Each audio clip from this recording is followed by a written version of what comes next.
Hello mga kababayan, magandang hapon po. Pag-uusapan po natin ngayon ay itong si Professor Clarita Carlos na kung saan ay appointee ni Pangulong Bongbong Marcos bilang isang National Security Advisor at si Senator Bato de la Rosa laban sa issue ng red tagging na kung saan laging bukang bibig ni si Raulo Manuela sa Kongreso, no? So hindi siya makapurma kay VP Sara nung pumunta doon sa Congress para sa budget ng DepEd. Pero kay Erwin Tulfo sa DSWD at doon sa NCIP, binalik na naman ni Manuel, no?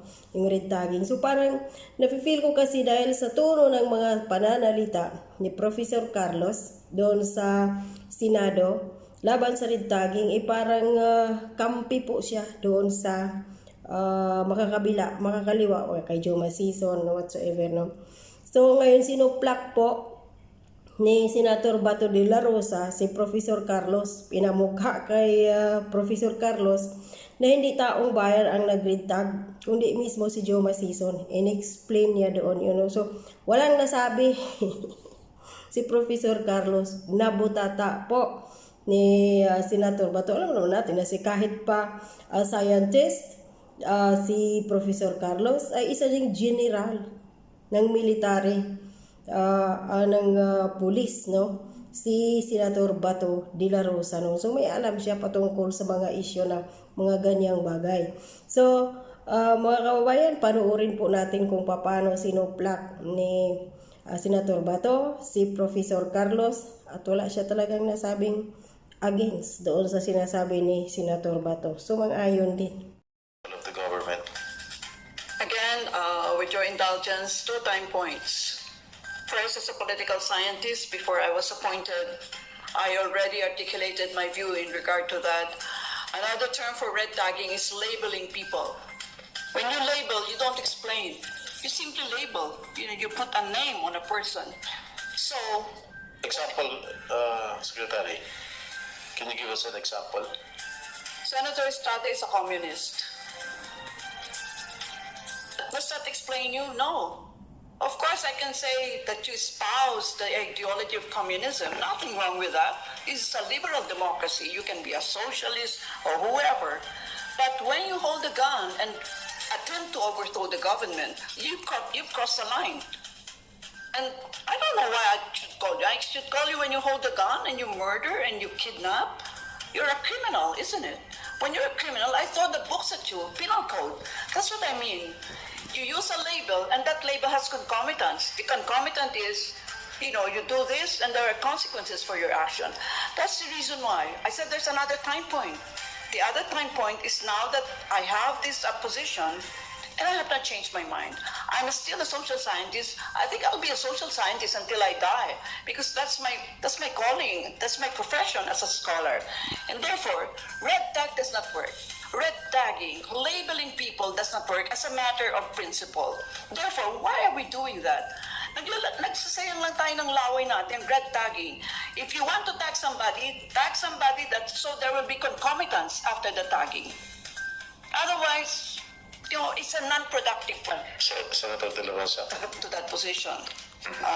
Honorable Senators. Thank you very much, Secretary. Sir Chairman, Senator De La Rosa. just to be clear about it, hindi naman ang gobyerno nag-red tag nito mga tao na ito. This Juma Season, nagsabi very clear sa kanyang video, itong National Democratic Front, itong CPP, itong NPA, itong tatlong na ito, ay kailangan ito para magkakaisa para pabagsakin ang gobyerno. So ngayon, kasama itong tatlo na ito, siya mismo nag-red-tag ng party list ng Kabataan, party list ng Gabriela, party list ng Anak Bayan. Si Juma Season mismo nagsabi. So, ang military establishment naman, sinundan lang yung linya ni Juma Season. So, paano ngayon sasabihin natin na counterproductive itong red tagging? Kung FDT na may red tagging, ha? Para sa akin, that's truth tagging. It's not false, it's true. Na talagang nakalinya sila sa NPA, CPP, NPA. You may call me as a judgmental or what, but time will be at my side when I say this. Na sila ay nakakunik doon sa CPP-NP, hindi, konektado yan sila lahat. Alam mo kung yung retaging, panahon na ito ngayon ng saan ka ba? Pula, puti ka. Magsabi ka, kasi kung sabihin mo gray ka, ay hindi yan maganda. Hindi maganda pag gray ka. Kalaban ka ba o kakampi ka? Yun lang yun. Pag mawala yung gray area na yan, tapos ang problema ng Pilipinas. Tapos ang problema dahil pinabayaan natin, lumaki yung gray area na yan in between red and black and white, lumaki yung gray area, kaya i-exploit na gusto ng kalaban itong gray area na ito. Kaya, for me, once you support the CPP-NP, once you espouse lahat na kagustuhan nila, you are a supporter of the CPP-NP, but I am not telling you that you are an illegal personality. I respect your belief, but then again, as far as the political spectrum is concerned, magkaiba tayong dulo ng spectrum. So, I consider you as kabila ka. Kasi kung pabayaan lagi natin itong puro sa gray area, walang mangyari itong problema natin. Walang katapusan. Again, I respect your position, pero sabi ni Juma Season, siya mismo, nag-red tag nitong mga supposed to be legal pan ng MP, legal kuno, pero very supportive sa cause ng kabila, ng kalaban. Yun lang, Mr. Chairman. Secretary Carlos.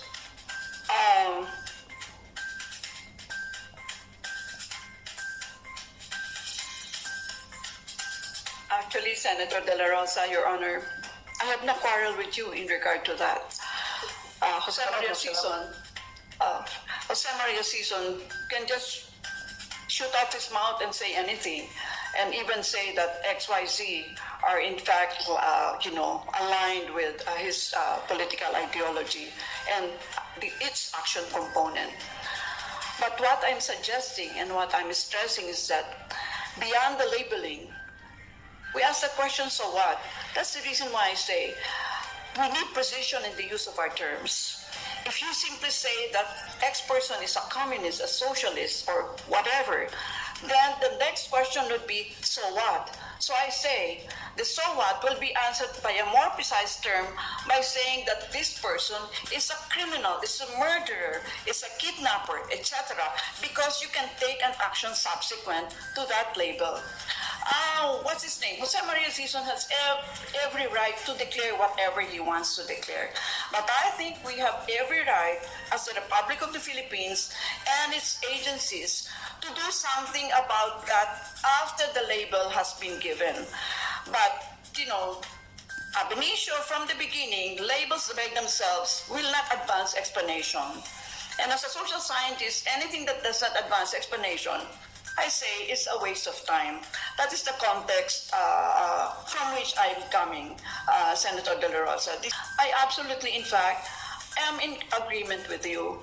It's just, I guess, that our floors and ceilings might be different at this time. Thank you.